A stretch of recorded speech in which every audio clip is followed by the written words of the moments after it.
we have my sister there, Tsitsi Virginia Kiri. We also have Tsitsi. So all of them, what they're going to do is they read each of them their favorite passage from any book of their choice.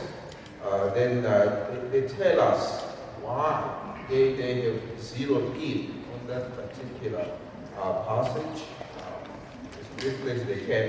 Then we have a bit of a discussion, and then from there we move to the next person, and we'll be doing that with the party. All right, so without any further ado, can I, in this order, can I ask Tsitsi Virginia to take the floor, please?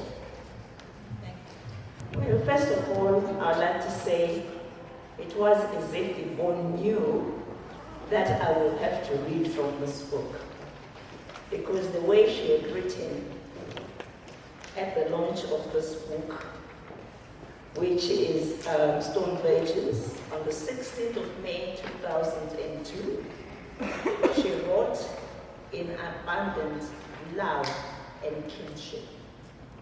And I think from that time, we were writers together, we were friends at the same time, but at times we also had our differences. But it looked like we were destined to actually carry on even after she had gone. Because right now, when she parted, I was in Colorado at a lunch-on of African Literature Association. And at that time, women were talking, we were all discussing, and that's the time when Yvonne was not well. Her husband had come to pick her up and take her to Canada for treatment and all. She had actually recovered. She was doing all sorts of things. She was looking for a place to teach. And everybody says, how's Yvonne? And I said, oh, she's fully recovered now. She's taking her medication. She's looking for a place. That was lunchtime. And we went on at the table while I was sitting. Everybody just wanted to know.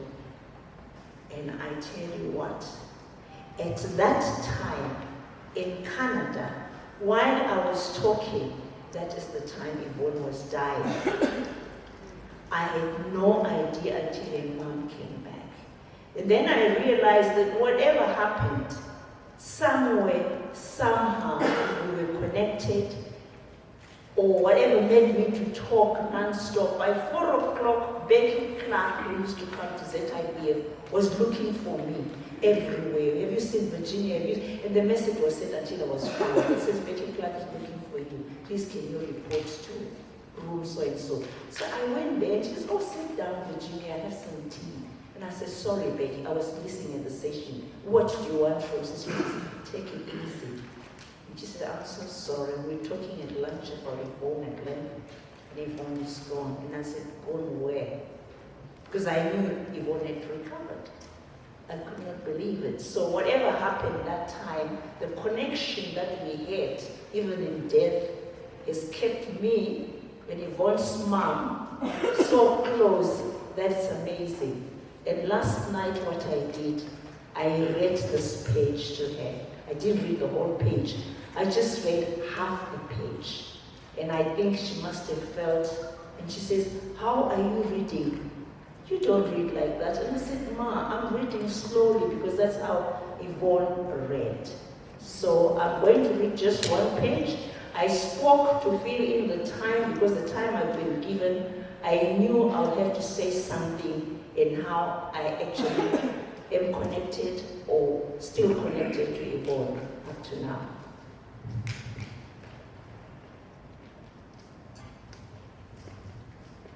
I will read from Stone Virgins, and I will only read page 45.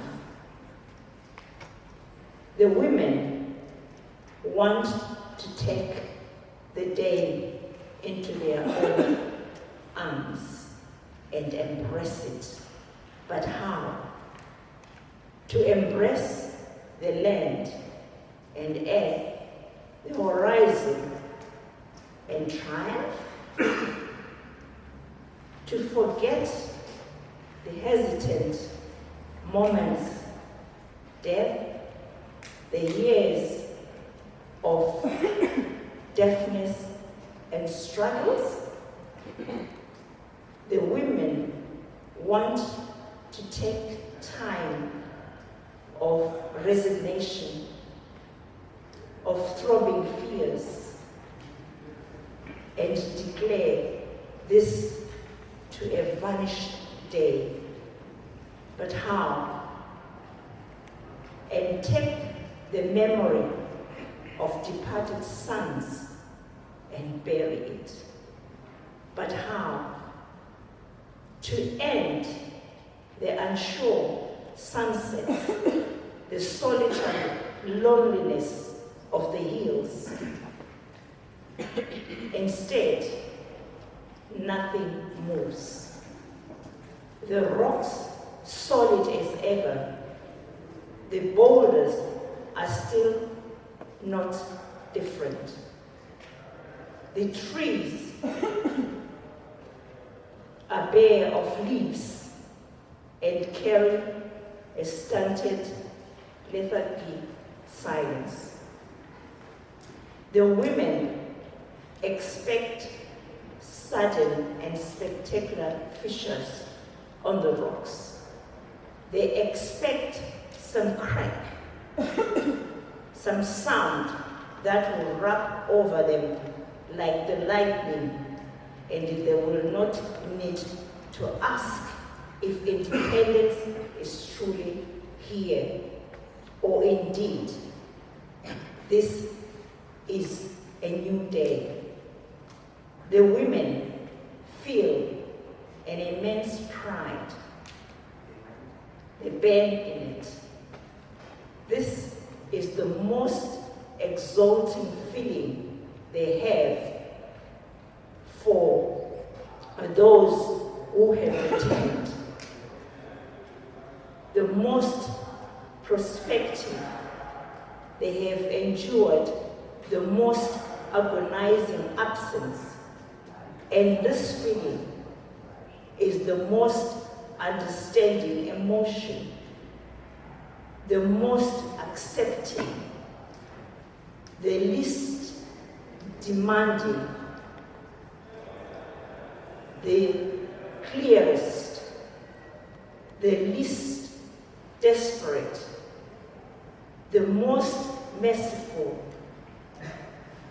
born of terror, the pride filled with glory and tenderness. A baby lifts as the new day appears.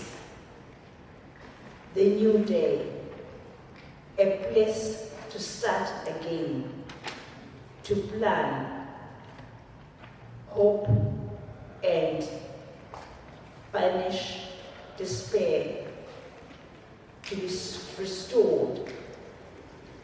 Everything changed. There is not a heavy light, as light as a leaf. I think I'll end there. It carries on, but that's all I wanted to read. And one can understand, we are talking of women, we're talking of feeling, we're talking of independence, we're talking of memory, we're talking of loneliness, we're talking of also happiness, and also the future of what will actually happen. Thank you. Thank you very much for that. Is actually Raja? If we take questions or we all go through in the reading center? Take questions and comments. Yeah, okay. Very briefly, because there are 4 people here and we don't have that much time. So may I ask if there are any comments, any questions from this reading? And please, can you try to be as brief as you can, because we want to give sufficient time each one of them. So whether you have a comment or a question, try to be as brief as you can. Thank you very much. There is a head up there. Yes, who is helping us with the mic? Those gentlemen that were running around with the mic. Anyone close? Yeah, please.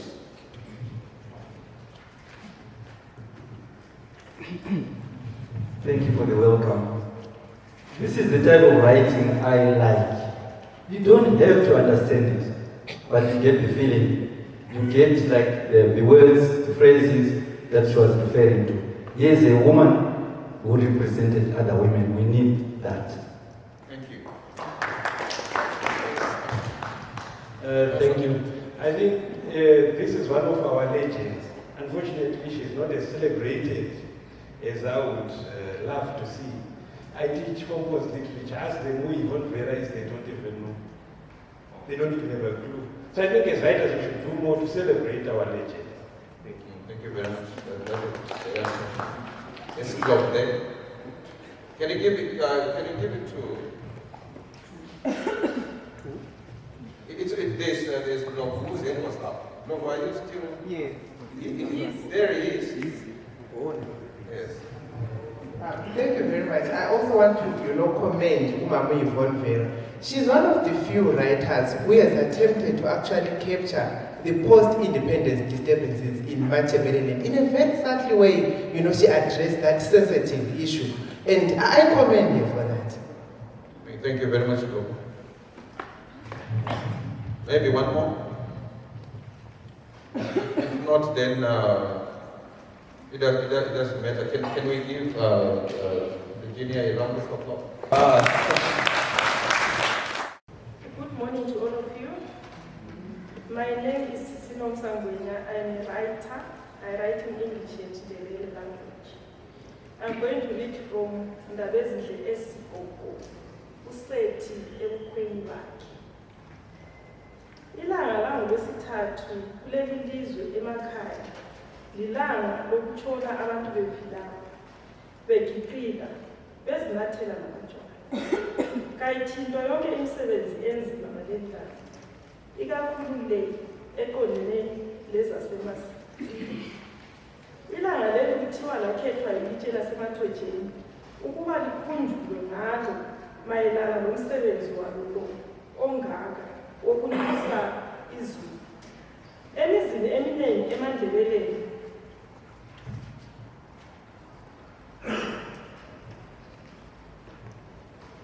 liyagcinwa kakhulu leli langa. Bonke abangasiwo makholwa baphose balazi njengezilo elikhulu. Okungathi kuyahlekisa yikuthi ligcinwa kakhulu ngesuku nxa izulu lisina ngolaka. Kuthi ngokuya okuphela kwalokho kuye ngokwanda ebantwini ukukhohlwa ilizwi lelitshe. Phela kuthiwa ungatholakala ulima ngaleli langa, izulu lizawuzambela umsilo wakho. I'm also going to read from page 57. Kwathi ilanga selibekezela esanda kudlula kulawo manxiwa, uToki ayethe agcwele imikhoba, wezwa udwayi eseyakuthi gubaba phambi kwakhe, abuye akhale ngelizwi uNdlovu engakaze alizwe ndawo. Waphinda futhi udwayi, tswi, ukhala nje udwayi uyazibhuqa endleleni okwempuphu esilotheni. Wema uNdlovu inwele sekungathi zizangcojuka ekhanda ngemihlolo ayengakaze ayibone. Ngase kutheni emzini wami lokhu nje kudlala nje. uNdlovu enyenyeza eyedwa lodwayi sekungathi uthi gogo. Wathi kuthi kasuse unyawo wangathi le nyoni seyibani. Yakhala ngelizwi eliphezulu. Lo Ndlovu waze waqabuka eseklabalala. Yewe, yakuhlolela bakini, ngiyazikhambela mina kangiyiloni. Lakanye inyoni yathi ngezinyawo umuntu yathi lothu yaphapha yakuhlala ngaphetsheya kwesifula uNdlovu esele elokhu eyibukela. Wema lapho kwesikhathi eside esesidla ingqondo, wakhumbula ekhaya, waze waphenduka wakhangela emuva. Uthe ubona amaqaqa abomvu phetsheya esekhumbula njalo lobude bomango bekhaya. Waphopha ubuso wamikina lekhanda, edonsa umphefumulo ethi, uhambo lolu lubi kakhulu, utshoni ke lo. Thank you very much. Would you like to summarize a little bit about Yes. From From page 39, we see our author's Koko visiting our traditional systems of life. He mentions that Njelele God was paramount God. He further explains that there were no human sacrifices offered to her. It is, as it is normally said by other white writers, that Njelele God was associated with human sacrifices and whatnot, whatnot. He goes on to say, it was spirit mediums who took messages on behalf of the people to her, just took some homegrown tobacco and beer. He also reminds the audience that the laws of the land were passed from there to the chiefs, who passed them down to their communities. Such laws as Izilo, Tsitsi, and Shona were observed without question by the people. These were the days, like today's Sunday, where Christians believe that they should not do any serious work. Izilo, people are not supposed to do serious work like working in the fields. That's on page 39. Then page 57, we meet Hilo, the main character's father, visiting his young brother Toki. Hilo, full of love of his brother, has walked a day's journey alone, intending to spend a week with him. They were the only brothers who separated when Hilo and the other villagers were moved by the white settler farmers. They took their land and expanded it to large cattle ranches. Toki, who never married and had no children, remained working as a head boy for the farmer whilst Hilo and his family of 4 wives and children moved to start a new life somewhere. Hilo has become so successful such that when Toki visited, he was surprised and at the same time had become jealous of his brother. Now, unsuspecting Hilo had introduced him as a very important family man who would take over the family when he was born. But he didn't know that, being honest, he didn't realize that by doing that he was selling himself. So now as he's walking to visit, he experiences some strange things associated with premonitions. As he was walking, a secretary bird, as he was about to reach Toki's homestead, a secretary bird flew past him and landed and started making those sounds, flapping like this, doing all sorts of things. And even when I was reading this passage before I prepared to read it here, the way Skoko describes the scenes and presents the whole scene, you can actually feel also your hair standing with fear. When I first read this, I would look like I was in a room, but I would look like I was so afraid. It was as if I was there with Hilo. But in the end, Hilo, being that as it may, he can feel that where he's going is not good. But he proceeds and even shouts at that bird, which doesn't stop. It continues. He walks a bit and the bird comes and does the same thing.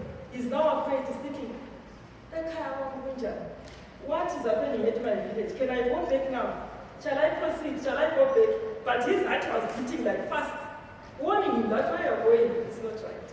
He proceeded. Then in the morning, Toki had planned because he had said, Love said to him, once I die, they are going to take over the family. So Toki had already arranged some medicine to poison him at the earliest convenience he sees missing. So before he even took the food, Toki arranged some food and went on with his cattle, leaving him alone. So now, the same feelings he felt before, he's there standing. When he tried to take the gourd, which had some beer, the only food which Toki left, he could still feel that fear, and he could tell that this was wrong. But he proceeded and drank the beer, which within minutes was dead. And it was a tragedy. I find this, I chose this passage because I think even in our real life, we always know. We always know when we're about to board a bus, which is going to be involved in an accident. We always know. We also always know, as women, look at ourselves in the mirrors. in the morning. You know, if I find myself going to ask someone what I look like, is this okay? Is my dress, my shoes okay? I know there's something wrong. So, Skoko brought this so vividly that he was trying to remind us that we always know. Listen to your gut. Listen to those warnings. Don't ignore them. Because look at this law. When you ignored, he died the following morning and started his family was destroyed for good. I thank you. Wow. Very interesting indeed. So actually, from what Peter read, and from also what we have read, it seems then to me that writers, you have a certain special gift of sensitivity. It seems like you can read the unread. It seems like you can see that which is not being seen by the physical. And it seems like you can also, through your writing, warn people. And I think in this world of fast this, fast that, people don't seem to have time to look into themselves and to listen to the inner voice that warns, that guides, that chides, that admonishes, and does a half dozen other things. But I think from the writers, we are being told that there's a lot that you can listen to. That, like you heard Piri saying, that connection with Vera was so strong that it's as if they remain connected even after she has departed. And also when you look at Sukoko, they very interesting equally, because Togi is going on with the wise land expropriation, and he's perpetually, a farm hand, whereas Ngofo, settles elsewhere and is prosperous. But this other guy then becomes jealous. So it's very interesting indeed, the spiritual part of it. And this is the kind of stuff which our students must not be deprived of. They must know the future, certainly. Sorry to have eaten into anyone else who wants to. Lord, we always have something to say. And Komamor. That is what Lord is always doing, even when we're in the board. I said,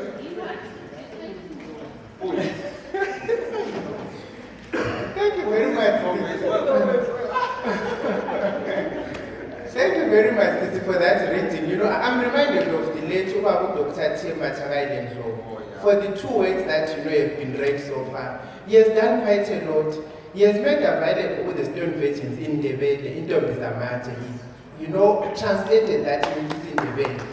And again, for Usigogo, an entire PhD thesis in Ndebele, focusing on the works of Usigogo. And it said that when he passed on, he was working on a manuscript from Makosongo, which I'm still struggling to conclude because of missing references here and there. But, I'm reminded of him as you are reading the 2, works of the significant contribution that the late Machagailen, made in view of the 2 writers. Thank you. Thank you. Here and then the last more. And then here as well. Toda kutenda kuti vasarudza sei weki yomuchindei chungu chizere chishona chizere neimwe mitauro yakadaro. Ipapa ndoda kutenda kwakanyanya pamusana pakuti vaverenga neconfidence muri mugungwa navanhu vanotaura chishona zvinotibatanidza. Baba Skoko ndaivaziva, vakabatsira zvakawanda mukunyora kwavo. Vaishanda kuti Tshibiru vachitungamira bazi reTshibiru vari kuBulawayo. Vamwe vavanyori vapamusoro vaitaura neNdebele vakatanga kuenda paTV vachiekitana naFelix Moyo nanani zvikatipowo manyemwe nesu tanga tinongosekwa navamwe kuti inzara here kuti mudharaura anochema paTV takuona mwakangwari. Saka ndopa kutenda kana zvakouya kubva kwamuri kana vari varongi varonga izvozvi kuti zviitike ngazviona kuti zvakadaro zvinotibatanidza.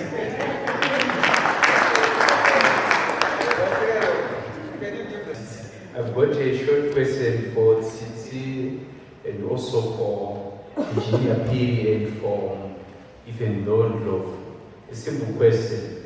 I've not read further, and I want to hear from any one of you exactly what do you, I've not read Sigo, exactly what would you tell me is, what would you describe as or set aside as the Sigogo territory in writing? If I were to die today without reading Sigogo, what will I have missed?